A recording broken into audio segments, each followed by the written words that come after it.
verdadeiro refrigério para as nossas vidas. Temos no Evangelho um roteiro de luz que deveria ser utilizado por todos nós diariamente. Assim como sorvemos a água, assim como inalamos o ar, deveríamos ter por hábito cultivar o estudo aprofundado do Evangelho como nutriente de nossas almas, como elemento vital para os nossos espíritos, a fim de que possamos encontrar nisso aquilo que de fato necessitamos, que é muito diferente daquilo que de fato nós queremos no mundo. Então, parabenizo a todos e desejo muita paz, grandes realizações neste ano e nos vindouros. Quando nós observamos os historiadores, eles têm uma peculiaridade, né? Acho que vocês já devem ter observado. Alguém aqui é professor de história, formado em história? Olá, que ótimo! Então, não me deixe mentir, por favor, porque às vezes eu tenho essa tendência. Não porque eu goste, mas porque muitas vezes eu acabo falando bobagens. Então, por favor, corrija-me. Será caridade se o fizer. Mas os historiadores, eles têm uma peculiaridade.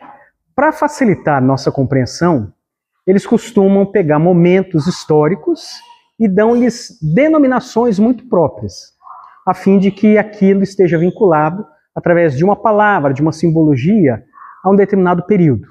É assim que nós temos a divisão das idades da história, antiga, média, moderna, contemporânea, e assim vai. Mas não é exatamente das idades que eu quero falar. Eu quero falar de quando eles pegam um determinado período dentro de uma dessas idades e dão uma denominação muito peculiar. Talvez alguns de nós se recordem, talvez não saberia dizer se metade, se maioria, se muitos ou se poucos, mas talvez uma expressão que a gente aprendeu nos bancos escolares, talvez faça algum sentido para nós, quando a gente ouviu falar, certa ocasião, lá há muito tempo, em século das luzes. Talvez alguns se recordem pelo menos da expressão, mesmo que não saibam muito bem o que aquilo significa, que não é quando foi inventada a lâmpada elétrica não, viu gente? Isso foi depois. Mas eu também não estou aqui para poder falar do século das luzes. É porque talvez essa expressão a gente já tenha ouvido em algum momento da nossa vida. Mas existem outros. E aquele que eu quero me referir reporta-se exatamente àquele que foi o primeiro imperador de Roma.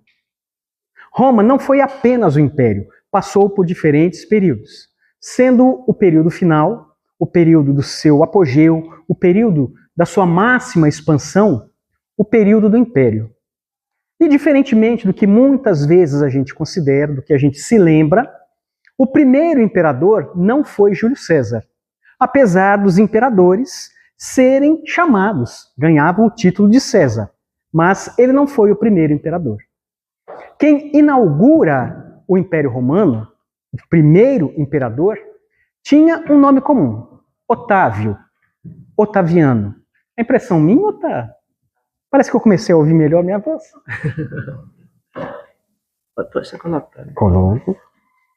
Obrigado. Gente, isso aqui é caridade. Eu fico imaginando, pode ser em qualquer lugar? Ele pega aqui? Eu fico imaginando como Jesus conseguiu falar, segundo o que Mateus anotou, porque naquela época, não sei se vocês sabem ou não, mas eu estou fugindo um pouquinho do assunto, mas é só porque eu fico maravilhado com essas questões tecnológicas. Porque isso para nós é caridade, né? A gente não força muito.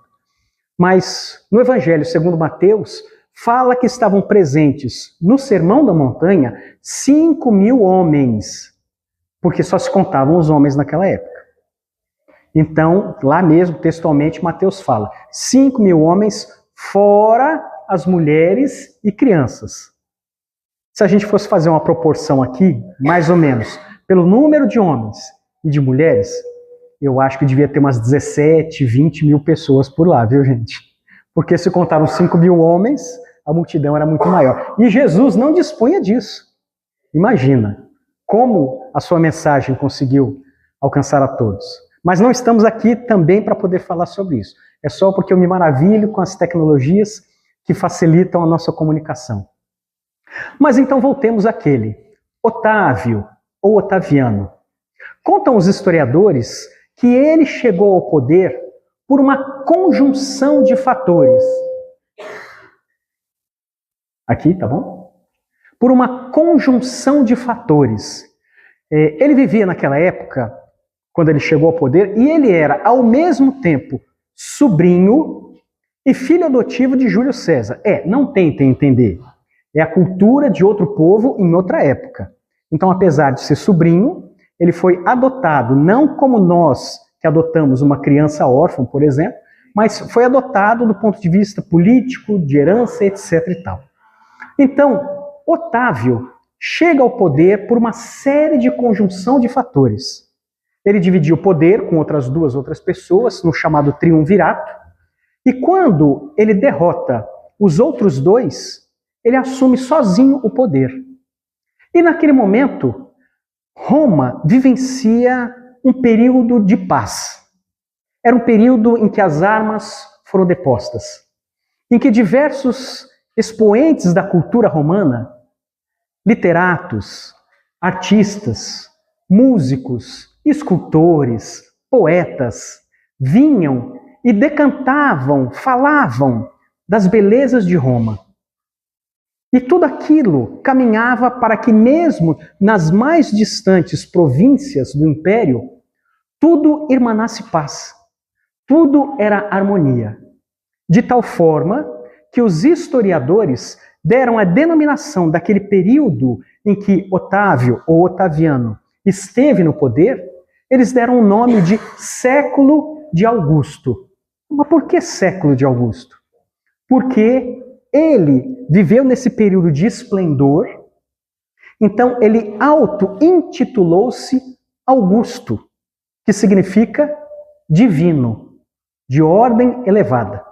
Então aquele período, chamado século de Augusto, teve como principal característica a Pax Romana, ou a paz romana, porque as armas foram depostas. Não mais nasciam no mundo espíritos guerreiros como Aníbal, como Alexandre. E em todo lugar respirava-se um ambiente de prosperidade. Felizmente, nós da doutrina espírita temos acesso a outros conhecimentos que outros também têm acesso, mas não querem acessar. É diferente. Então, Emmanuel nos conta no livro A Caminho da Luz que aquele chamado século de Augusto não foi devido às atitudes e ao governo de Otávio, mas sim porque no mundo estavam encarnando almas de alto nível espiritual que preparavam o solo para a chegada do Cordeiro de Deus. E isso, muitas vezes, os historiadores não fazem essa reflexão. Então, esse período áureo, esse período de pacificação, é porque o próprio governador do orbe viria para a Terra. Mas quando nós confrontamos essas duas almas que conviveram, mesmo que não tenham sido conterrâneas no mesmo local, mas foram, pelo menos durante um período, contemporâneas, viveram na mesma época, a gente verifica que aos olhos comuns do mundo, Augusto foi um imperador poderoso. Ele controlava praticamente todo mundo conhecido daquela época. E então, ele exercia o seu poder, a sua autoridade sobre diversas pessoas, sendo muito respeitado. Em contrapartida, nós encontramos, nascendo na diminuta vila de Belém, próxima de Jerusalém, filho de um carpinteiro e de uma dona de casa, alguém que seria uma criança extraordinária, mas que por volta da terceira década de vida, ele então seria perseguido e crucificado junto de dois ladrões, sofrendo a pena de morte que era decretada para bandidos. E aí então nós paramos e pensamos. Segundo a história, nós encontramos Otávio, o Augusto. Aos olhos do mundo, um grande homem. Jesus, por outro lado, aquele que declarava que não tinha sequer uma pedra onde repousar a cabeça, aos olhos do mundo naquela época, seria um fracassado. Nem casa tinha, vivia de favor, ora hospedando-se em um ou em outro lugar, vivia segundo as possibilidades do dia. Era, portanto, uma pessoa qualquer, um Zé Ninguém. Mas quando nós fazemos uma inversão e colocamos o óculos espiritual, aí parece que a coisa se inverte. Porque se Augusto era grande na terra, Jesus era e continua a ser gigantesco espiritualmente, mesmo que tenha envergado um corpo simples de um galileu.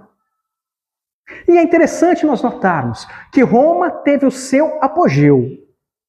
Milhares de quilômetros quadrados de terras sob o seu domínio, enquanto o povo hebreu tinha uma diminuta faixa de terra entre o mar Mediterrâneo e uma cadeia de montanhas, espremidos numa faixinha de poucos quilômetros. Diminuto pedaço de terra, talvez a província mais pobre de todo o império. Se era assim do ponto de vista geográfico, físico, histórico, espiritualmente, nós encontramos o Império Romano. Com que realizações? Um povo que acreditava ainda em diversos deuses, enquanto o povo hebreu veio para trazer para nós o ensinamento de que Deus é único. Na palavra deles, o Deus vivo, não o Deus de pedra, o Deus de estátuas que os demais cultivavam. Então nós nos perguntamos, aos olhos do mundo, quem era maior? Augusto ou Jesus? Aos olhos do mundo, o que era maior? Roma ou Israel? Mas espiritualmente, quem é maior? Augusto ou Jesus? Roma ou Israel? O que nos faz então pensarmos de tudo aquilo que nós imaginávamos, das promessas que Jesus fazia e das crenças que existiam a respeito do reino dos céus. Em certa ocasião, conforme anotou Lucas, Jesus foi indagado por aqueles que o cercavam, os fariseus, perguntando quando haveria de surgir o reino dos céus. Porque na mente deles seria assim: o povo hebreu estava sob o jugo, sob o controle dos romanos, mas quando surgisse o Messias, este viria na sua carruagem de poder, cercado de anjos com espadas flamejantes, e haveria de expulsar... Se colocar mais para frente, não resolve não, Flávio. Não? Acho que o filme não consegue. E se eu ficar ali atrás? Será? Não, pode ficar ali. Eu vou fazer, não, eu faço uma tentativa. Eu fico aqui, Flávio. Para mim não é problema nenhum. Você que sabe. Vocês sabem, vocês viram, foi o Flávio, não fui eu, gente. Tô brincando, hein, Flávio? Mas então o que nós encontramos? O desejo, a expectativa do povo hebreu era que eles tivessem a predominância, que a partir dali surgisse o rei dos reis, aquele que iria governar sobre todas as demais nações. Só que isso não aconteceu segundo as expectativas mundanas. Aconteceu de fato espiritualmente, porque Jesus reina e sempre reinará sobre todas as nações, na condição de filho de Deus, daquele que vem para nos ensinar a lei maior, que é a lei do amor. Então, os fariseus, na expectativa de que fosse fundado aquele reino de Israel, que governaria sobre todos os demais, fisicamente e politicamente dizendo, eles perguntam a Jesus quando haveria de se manifestar o reino de Deus, ou o reino dos céus. Ao que Jesus respondeu que não deveríamos procurar o reino de Deus lá ou acolá, mas que nós deveríamos procurar o reino de Deus onde ele se encontra, dentro de vós. Porque o reino dos céus não se manifesta com características exteriores.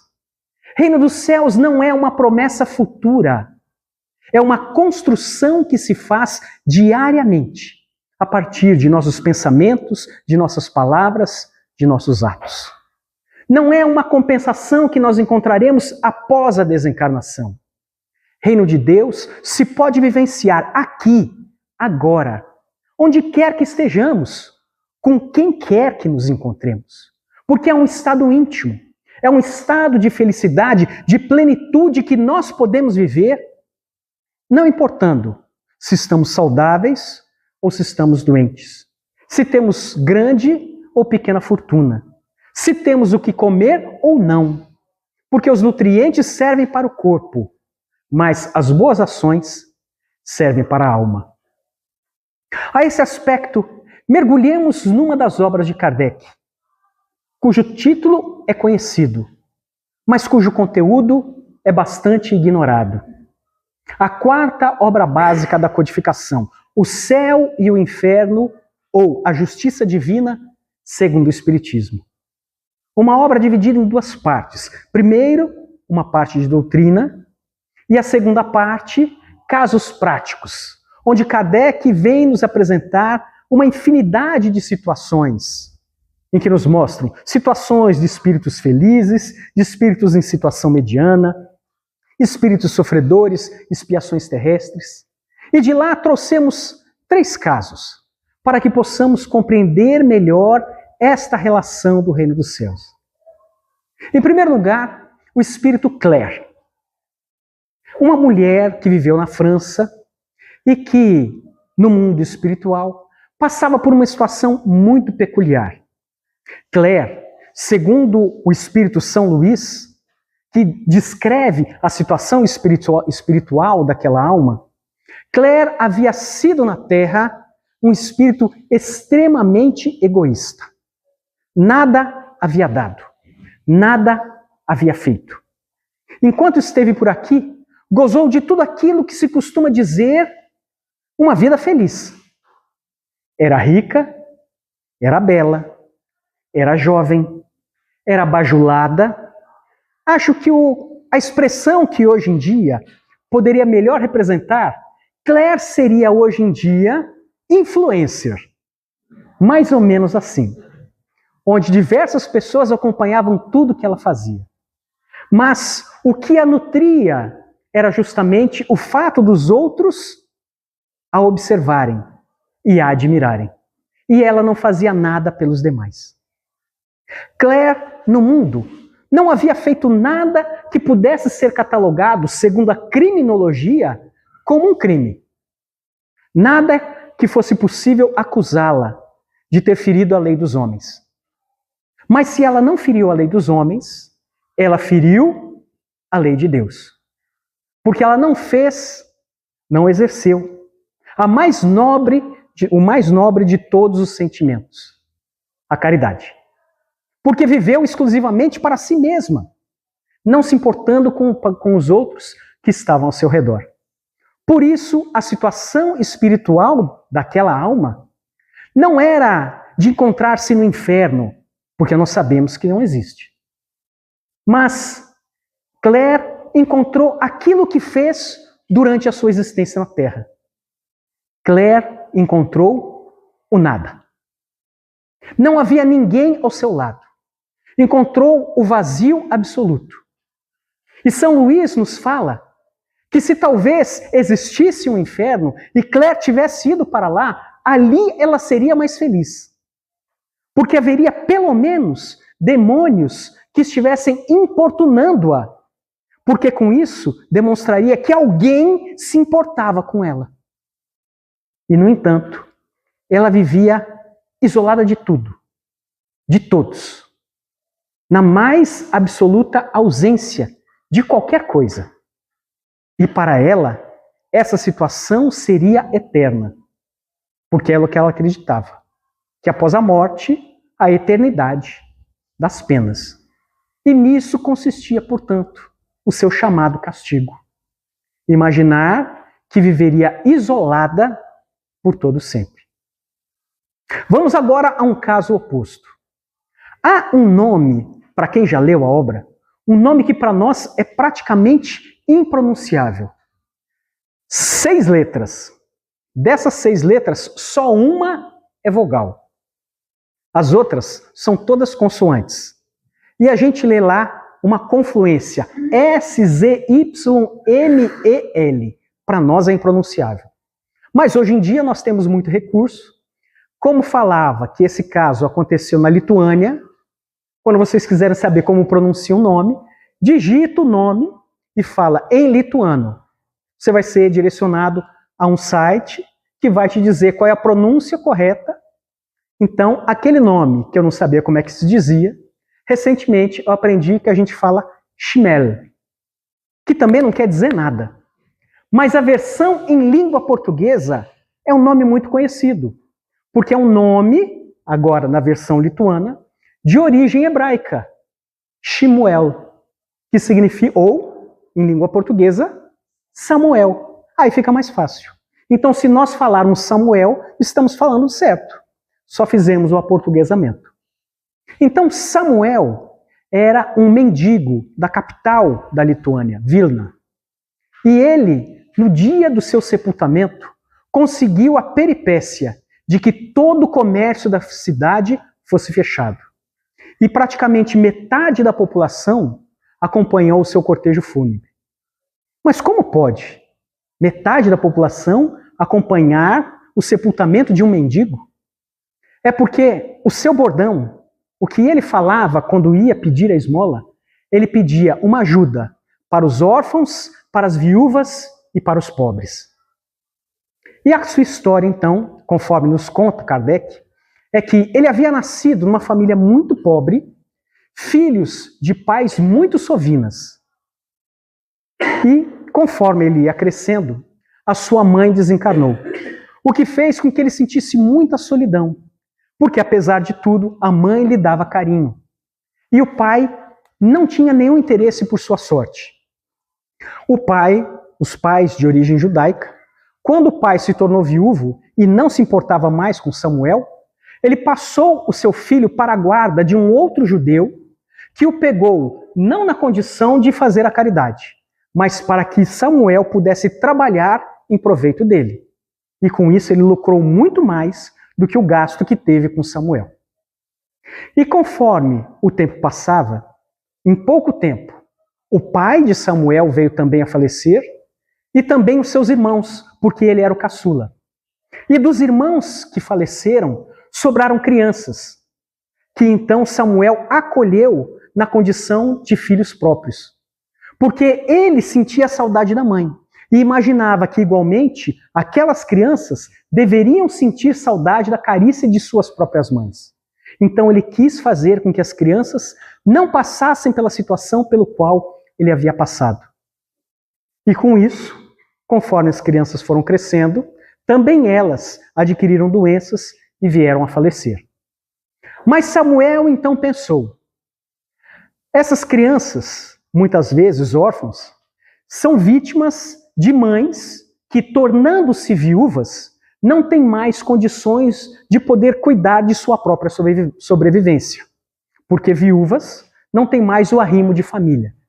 E para poder cuidar de suas crianças, muitas vezes as mães renunciam àquilo que lhes seja vital, o próprio alimento, para poder sustentar os filhos.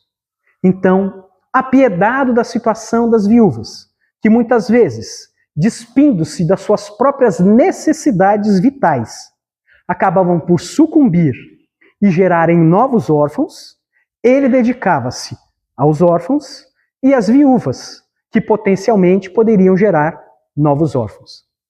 E, obviamente, toda essa situação envolvendo também a pobreza, a quem ele dedicava os estudos, a fim de que pudesse, custeando, fazer com que eles não mais necessitassem de ninguém. E Samuel, portanto, todas as noites fazia pequenas porções de rapé, que ele comercializava para o seu próprio sustento.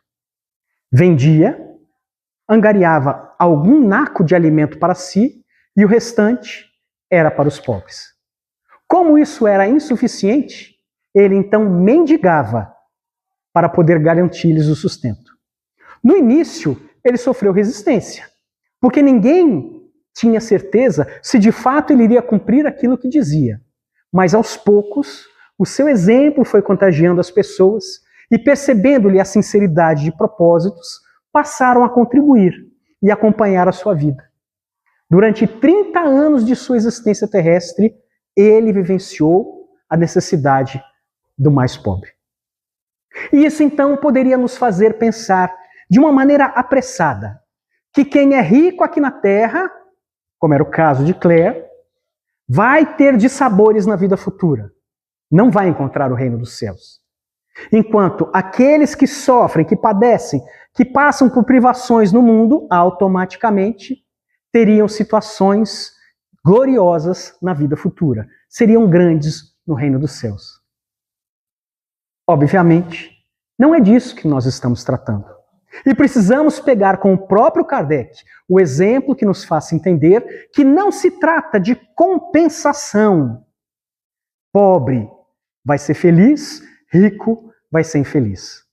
Porque encontramos ali o caso da Condessa Paula, uma mulher da nobreza europeia que também desencarnou muito jovem, mas foi uma morte que, quando houve o seu sepultamento, só se ouvia uma coisa: por que Deus leva tão precocemente pessoas tão boas?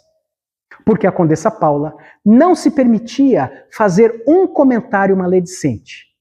Condessa Paula, entendendo que aqueles que trabalhavam para ela dependiam do salário para seu sustento, jamais se permitiu atrasar qualquer tipo de pagamento para quem para ela prestasse um serviço. Condessa Paula, que tendo as necessidades da administração doméstica, de receber outras pessoas em festejos, dada a sua posição social, em sua casa, Condessa Paula fazia a mesma coisa que outros nobres faziam, porém com a metade do orçamento.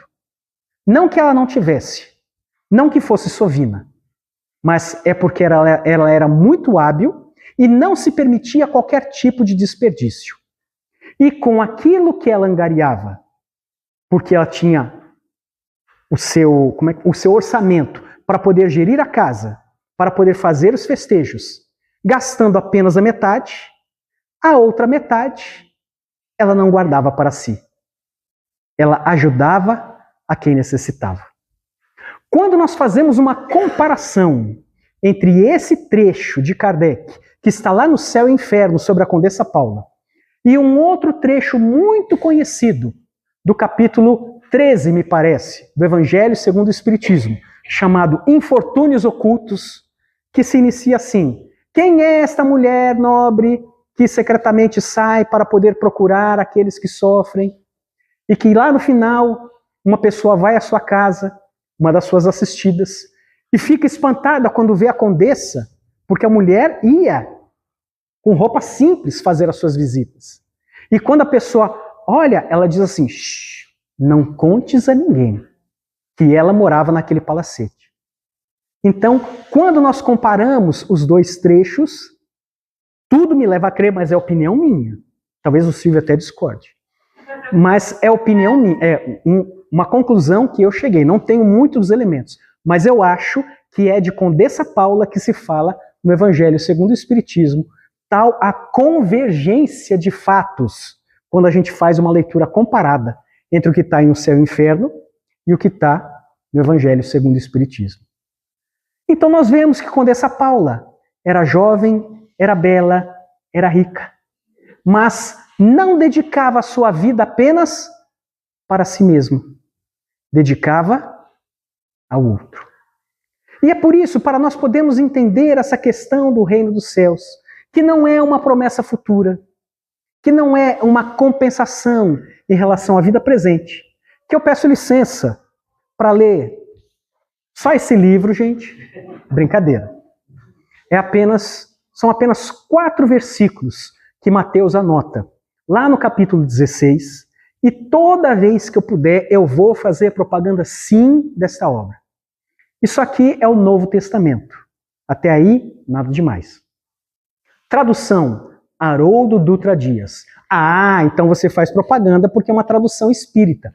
Não.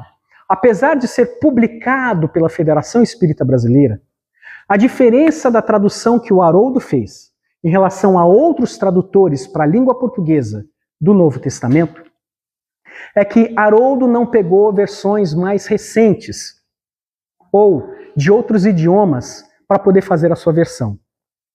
Eu não sei em que horário, Haroldo Dutra Dias foi estudar grego para poder fazer a sua versão em língua portuguesa a partir dos originais gregos, não daqueles manuscritos, mas do texto na sua versão original, o chamado grego koiné, que era o vigente na época de Jesus.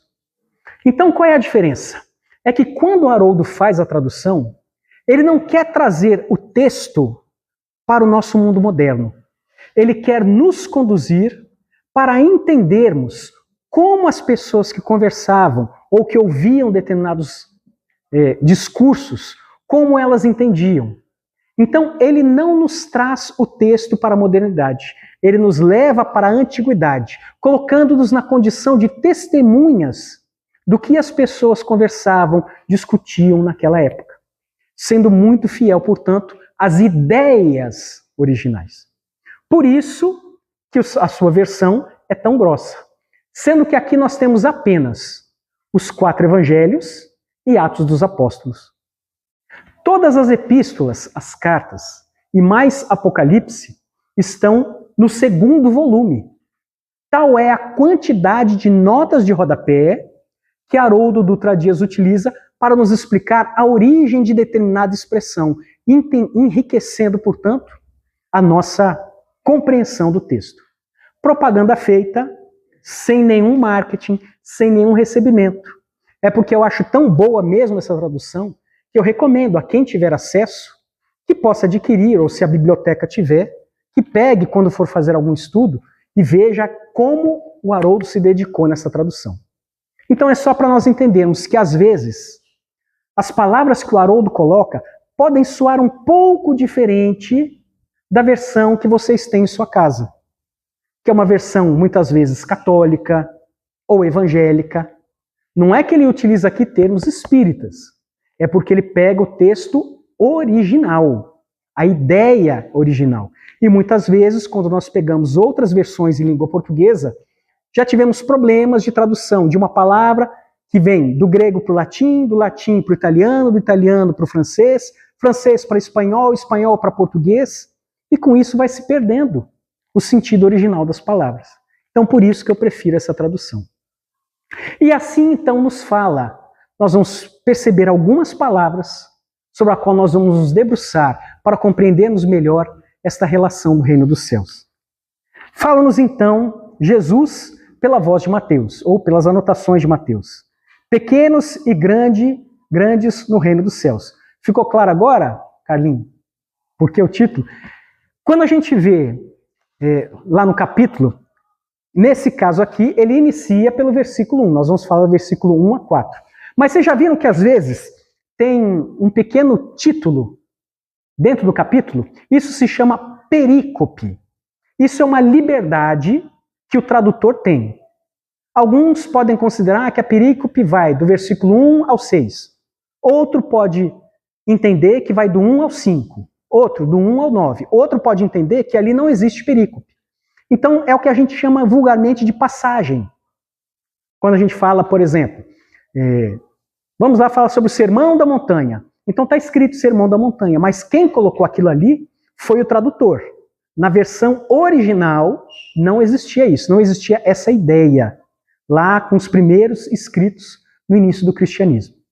Então o que nós encontramos? Nesse pequenos e grandes do reino dos céus, nós vamos ver apenas 4 versículos e aí então nós vamos mergulhar sobre a proposta da riqueza que esse trecho nos traz. Fala-nos, portanto, Mateus. Naquela hora, os discípulos aproximaram-se de Jesus, dizendo: quem é então o maior no reino dos céus? Chamando uma criancinha, colocou-a de pé no meio deles e disse: Amém vos digo, se não vos voltardes e vos tornardes como as criancinhas, de modo nenhum entrareis no reino dos céus. Portanto, aquele que se diminuir como esta criancinha, este é o maior no reino dos céus. Passagem muito conhecida, convenhamos. Mas, quando muitas vezes nós fazemos essas leituras mais diretas, nós perdemos determinadas palavras que trazem uma simbologia muito grande. Porque Jesus, naquele momento, quando ele vai falar sobre o reino dos céus, ele utiliza um símbolo. Um ser humano, mas não qualquer ser humano. Uma criança. E ele coloca a criança no centro. Não ao seu lado. Não em posição mais elevada. Numa posição em que todos estavam à mesma distância e que todos, ao se moverem, poderiam chegar à mesma posição. E ele coloca a criança de pé, para nos mostrar que no centro, à mesma distância de cada um de nós, encontra-se aquele que é pequenino aos olhos de Deus. Mas não se trata de uma estatura física, mas sim de uma estatura espiritual. Daquele que desenvolve e vivencia de modo humilde a sua vida. E esta criança, aquele ser que é colocado na posição central e que tem uma postura de humildade, ele está colocado em pé, verticalizado. Porque ao longo da história evolutiva do planeta, o espírito, conforme nos conta Leon Denis, a alma dorme na pedra, sonha no vegetal, se agita no animal e desperta no homem. Significando que nós, desde o princípio espiritual, estamos acompanhando a evolução da matéria, desenvolvendo nossa própria evolução espiritual. E houve necessidade de bilhões de anos para que partisse da matéria bruta até a matéria animada. E na matéria animada, houve um processo lento, gradual, paciente, em que os animais partiram primeiro de organismos aquáticos, que dependiam do empuxo da água para poder se deslocar, até que ganhassem a terra na posição de quadrúpedes. E gradualmente fossem mudando a sua postura corporal, até que no ser humano nós encontramos um indivíduo, um corpo em posição verticalizada.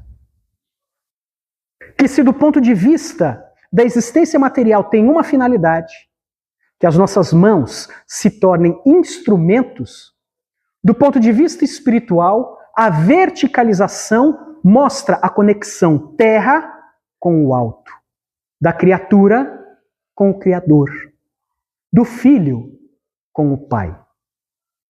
Então apenas aquele que vivencia de forma humilde a sua conexão com o alto, este está apto para viver no reino dos céus. E é sobre esse exemplo que nós deveremos compreender, que nós deveremos nos debruçar. Quando Haroldo coloca que é necessário nós nos voltarmos e nos diminuirmos como as crianças, nós precisamos compreender que lá no grego antigo havia duas ideias que nos mostravam essa necessidade de mudança, de podemos modificar. Quando eu estava vindo para cá, eu passei pela Rondon Pacheco. Não sei quem passou lá recentemente, ou para quem até utiliza isso como roteiro diário. Mas vocês já devem ter visto que temos agora letreiros luminosos, com diversas informações, às vezes relacionadas ao tempo, não o tempo de hora, mas o tempo atmosférico. Olha, cuidado, se chover, saia da Rondon, procure um lugar abrigado. Mas eu observei uma mensagem, e ela dizia assim, que é necessário respeitar as leis, e que você deve sinalizar quando for mudar de faixa, a fim de que os demais motoristas compreendam a sua intenção. Ora, isso tudo é muito simples, muito básico. Qualquer um que tenha sentado num banco de autoescola, gente, eu sou dessa época, tá? Hoje em dia não precisa mais ir na autoescola, você já pode contratar o professor para trabalhar no carro particular, mas na minha época era assim, tinha que ir para a autoescola. E lá a gente aprendia isso tudo. Tinha um livrinho, a gente tinha que decorar o livrinho. E por mais que a gente tenha decorado para poder passar na prova teórica, que para mudar de faixa, quando você está parado e vai sair, você tem que sinalizar. Quando vai fazer uma conversão, tem que sinalizar. O que a gente observa? Nos bons motoristas de Uberlândia, nos bons a gente observa. Eu não disse em todos. Então a gente vê que muitos não têm essa preocupação. Daí é que vem o aviso para sinalizar. E o que isso tem a ver com o tema da noite? É porque quando existe uma ideia implantada para que nós possamos mudar o pensamento, isso é a primeira forma que o Haroldo nos apresenta. Isso se chama metanoia. Metanoia é mudança de pensamento. Nós chegamos aqui na Casa Espírita hoje e nós viemos com os nossos pensamentos, com as nossas ideias, com os nossos ideais. Quando a gente senta no banco da Casa Espírita para ouvir uma palestra, quando a gente senta num grupo de estudo para estudar uma obra, quando a gente faz o Evangelho no lar, quando a gente lê um livro em casa, nós estamos fazendo metanoia. Nós estamos trocando o nosso pensamento, nossa forma de pensar, o nosso raciocínio, por raciocínios melhores, superiores, mais moralizados. Então a metanoia é a mudança de pensamento. Porém, a metanoia por si só não é suficiente. Não adianta eu olhar o letreiro na Rondon e falar assim, poxa, é mesmo, eu preciso sinalizar. E mudo de faixa sem sinalizar. E entro na garagem, fechando o carro que estava querendo me ultrapassar. Isso acontece comigo quase todo dia. E eu sinalizo. Mas a pessoa vê a gente dando seta e quer passar pela esquerda, ainda assim. Então não adianta nada a gente apenas fazer a metanoia e a gente chegar à conclusão, eu preciso fazer a reforma íntima, eu preciso melhorar, eu preciso amar o meu próximo, eu preciso respeitar a esposa, eu tenho que respeitar o meu marido, eu tenho que tratar melhor o meu filho. Não adianta nada a gente ficar apenas no campo da ideia, se isso não se converte em ação. Aí então surge a segunda expressão, strefo. Strefo significa mudar de direção. A gente está vindo na Rondon, aí a gente quer vir para cá, passando ali perto do Messias, é meu caminho. A gente quer vir para cá, então o que eu penso? Eu estou vindo, agora eu tenho que chegar mais para a esquerda. E aí eu faço um movimento para a esquerda. Quando chega no sinal, eu sinalizo e entro na rua, eu não sei o nome da rua. Ali onde é o antigo Hotel San Diego, Carro de Boi, a gente vira. Para que eu possa realizar a ação, primeiro eu tive que pensar que eu deveria agir. Mas ficar apenas pensando que eu devo agir, sem concretizar a ação, não traz mudança. Então, a doutrina espírita nos traz diversas ferramentas para que nós possamos fazer a metanoia, a mudança do pensamento. Porém, é tarefa individual, insubstituível de cada um de nós que nós possamos fazer o strefo, a mudança. Que nós possamos agir para fazer diferente. E nesse aspecto, quando nós observamos o caminho como sociedade que nós estamos traçando, a gente vê uma série de equívocos que o mundo está nos apresentando como resultado de nossa própria imprevidência. Alguns exemplos que nós poderíamos trazer. Quando a gente era criança, já que Jesus fala de criança, quando a gente era criança, por favor, não me deixem no vão. Quem aqui já brincou pegando duas latas, fazendo um furo em cada uma, amarrando um barbante, uma criança em cada lado. E a gente falava, alô, alô, você está me ouvindo? Eu tô ouvindo. E quando a gente era criança, a gente achava uma maravilha brincar com 2 latas conectadas com um barbante. Nos dias de hoje, qual criança vocês conhecem que brinca com telefone de lata? Sim ou não? E mais, as crianças não querem saber de telefone de lata, porque elas querem saber de qual telefone? Mas não é qualquer telefone que elas querem. Ah não, tio, esse aí não roda o joguinho. Esse aí tem pouca memória. Esse aí não tem tal coisa. O que significa que hoje nós não temos mais crianças. Criança não joga mais bola na rua. Criança só tem horário de lazer no intervalo da escola. O resto é em casa, mexendo em telefone, mexendo em YouTube. Porque antigamente, quando eu era pequeno, televisão era nos horários de desenho e mesmo assim era naquela hora. Acabou aquilo? Acabou. Agora vai na rua, vai brincar. E hoje a criança tem 24 horas por dia. Então nós não temos mais crianças. Nós temos adultos em miniatura. E o que Jesus nos fala?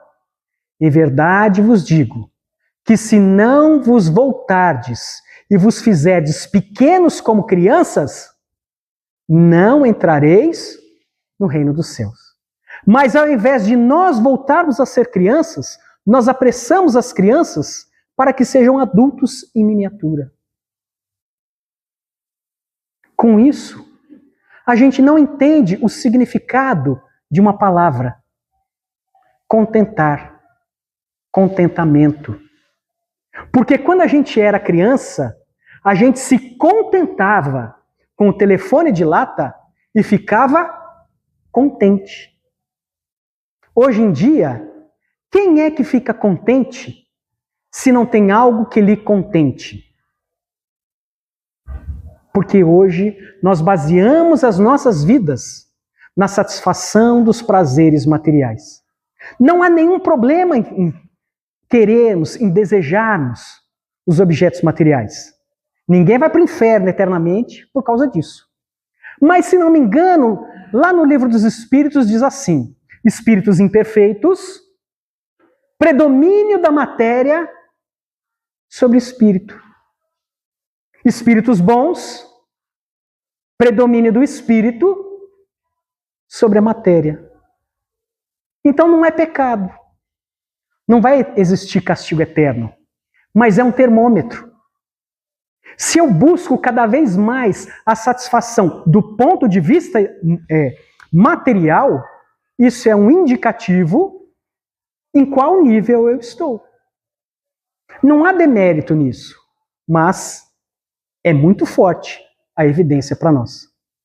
É por isso que nós vamos encontrar Paulo referindo-se aos filipenses dizendo assim: aprendi a contentar-me com o que tenho. E a gente pode entender isso. Aprendi a contentar-me com a casa que eu tenho. Aprendi a contentar-me com o carro que eu tenho. Aprendi a contentar-me com o ônibus que eu pego. Aprendi a contentar-me com o aplicativo que eu utilizo para o transporte. Aprendi a contentar-me com o alimento que nutre meu corpo. Aprendi a contentar-me com uma roupa que me veste e que vale muito mais pela sua utilidade do que pela figurinha que ela traz do lado esquerdo. Não é isso o que vai me tornar melhor, que vai me agasalhar melhor. São todas aquelas construções que a gente via que a Condessa Paula, apesar de ter nível para poder estar no máximo, contentava-se em deixar os outros contentes. E não em ficar apenas ela contente, como Claire, que contentava-se quando os outros a deixassem contentes. No dia 12 de junho, recentemente, o mundo inteiro parou para ver a seguinte notícia: de que uma pessoa, talvez uma ou duas pessoas já tenham ouvido falar o nome dele, Elon Musk, no dia 12 de junho, ele fez um IPO. Eu não sei o que significa essa sigla, mas eu sei que é o seguinte: Uma das suas empresas, uma empresa de foguetes, a SpaceX, ela fez um lançamento de ações no mercado internacional e naquele dia a fortuna dele fez com que ele se tornasse o primeiro trilionário do mundo. Eu sei dizer a palavra, eu não sei o que significa ser trilionário, porque nem milionário eu sou, quanto mais bi ou tri. Mas eu fui procurar saber naquele dia o quanto a fortuna dele aumentou. 165 bilhões de dólares naquele dia. Que eu também não tenho noção de quanto significa. Então eu pedi para o Google me apresentar algo que representasse aproximadamente 165 bilhões de dólares. E ele me falou que é a riqueza gerada no estado de Minas Gerais durante um ano. Aproximadamente a mesma coisa. Em um dia, por lançar papéis no mercado, a fortuna daquele homem aumentou, não é que ela se tornou, aumentou o mesmo que todos os mineiros geram de riqueza durante um ano. Vocês lembram de um brinquedo chamado gangorra? A gente pode comparar isso com o seguinte aspecto. A gangorra pode representar o dinheiro, o tempo. Esse mesmo senhor está lá no Google, por favor, vão pesquisar, não acreditem em mim. Está lá dizendo que ele disse que ninguém é capaz de mudar o mundo, ou não foi exatamente essa palavra, mas ninguém é capaz de afetar ou transformar o mundo se não trabalhar de 80 a 100 horas por semana. Alguém já tinha ouvido essa frase? Pode pesquisar. Ele falou isso. Falou mais de uma vez. De 80 a 100 horas por semana. E nós estamos numa luta para acabar com a tal da escala 6 por 1. E o homem vem me falar em trabalhar de 80 a 100 horas por semana. Mas aí acontece o seguinte. O tempo é aquilo mesmo. Invariável. Quanto mais tempo eu gasto para ganhar dinheiro ou para satisfazer os meus desejos, se meu raciocínio estiver certo, me corrijam, por favor, se estiver errado. Quanto mais tempo eu gasto, é uma gangorra. Quanto mais tempo eu gasto para satisfazer as minhas necessidades, os meus desejos, menos tempo me sobra para satisfazer a vontade de Deus. Tá certo meu raciocínio? Quanto mais dinheiro eu gasto comigo exclusivamente, menos dinheiro me sobra para gastar com os outros filhos de Deus. Tá certo meu raciocínio? Então é exatamente isso que a gente vê naqueles casos. Claire, do Samuel, da Condessa Paula. Quando a gente gasta muito tempo, muito dinheiro, exclusivamente conosco, qual é a chance da gente viver num reino dos céus? Que é um reino do amar ao próximo como a si mesmo. Qual é a chance? Quando a gente gasta mais tempo conosco, qual é a chance da gente criar esse reino dos céus? Que é um reino do amor ao próximo e a Deus. Então não é uma questão de castigo, é uma questão de como a gente consegue administrar essas questões. Isso tudo são recursos que Deus, que é o Senhor de tudo, nos concede. Ele nos concede a administração da fortuna. Ele nos concede a administração do tempo. E aí, quando eu não aprendi a administrar o tempo, a fortuna, para satisfazer a vontade dele, porque eu quis apenas satisfazer os meus desejos, o mecanismo da lei é tão perfeito que inverte o jogo.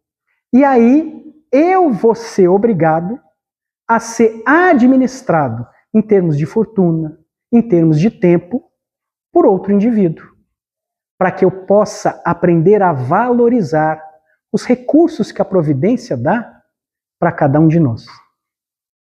Para finalizar, que nós temos poucos minutos, tem apenas uma fábula. Fábula, eu sempre falo que é fábula, não é fábula, é uma parábola. Tem uma parábola que São Luís nos conta, está lá no livro na Revista Espírita, acho que 1858, em que ele fala o seguinte, que existia numa província um príncipe, e esse príncipe tinha lá os seus seguidores mais diretos, aqueles que trabalhavam diretamente com ele. E existia um deles, ele não coloca lugar, não coloca nome, não coloca nada, deixa assim bem aberto.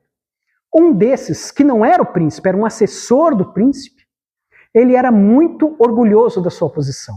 E quando ele está em certa ocasião numa floresta, passa na sua frente um senhor, um lenhador, carregando um grande feixe de lenhas. E aí então, aquele homem, ele fica bravo. Por que você não se ajoelhou à minha frente? Ah, é porque eu estava carregando um fardo tão grande que nem percebi a sua presença. Mas também, talvez, se eu me ajoelhasse à sua frente, eu sou tão indigno de estar à sua presença, que talvez eu mais maculasse ser visto pelo Senhor do que realmente poder lhe engrandecer. E aí o homem começa a discutir, aquele que era o príncipe, começa a discutir com o lenhador.